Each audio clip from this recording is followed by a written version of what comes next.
గడీలలో పెరగకపోవచ్చుగా నల్లమల్ల అడవుల్లో పెరిగినాం కదా, క్రూర జంతువులను చూసినాం, సామాన్యులను కూడా చూసినాం కదా. గడీలలో దొరల్లాక మేము పెరగకపోవచ్చు, కానీ నల్లమల్ల అడవుల్లో చెంచులను చూసుకుంటేనే, పేదోళ్ళని చూసుకుంటేనే పెరిగినాం కదా. మాకు మనుషులు ఎట్లుంటారు, మానవ మృగాలు ఎట్లుంటాయో మాకు తెలియదా? తెలియకుండానే ఇంత దూరం వచ్చినా నేను. మాకు మానవత్వం ఉంది, మీకు మానవత్వం లేదు. మా మానవత్వాన్ని మేము ప్రదర్శిస్తున్నాం, మేము విజ్ఞతను ప్రదర్శిస్తున్నాం. రాజు అనేవాడు విజ్ఞతతో వ్యవహరించాలి అని,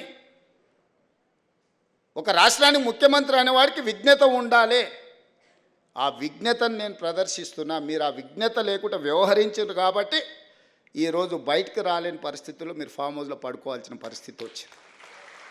నీకు నాకున్న తేడా అది. సచివాలయమే లేకుండా, పరిపాలన భవనానికే రాకుండా వాళ్ళకి పట్టొచ్చిందంట. ప్రతిరోజు రోజుకు 18 గంటలు పనిచేసే నాకు, మా సీతక్కకు పరిపాలన మీద పట్టు రాలేదంట.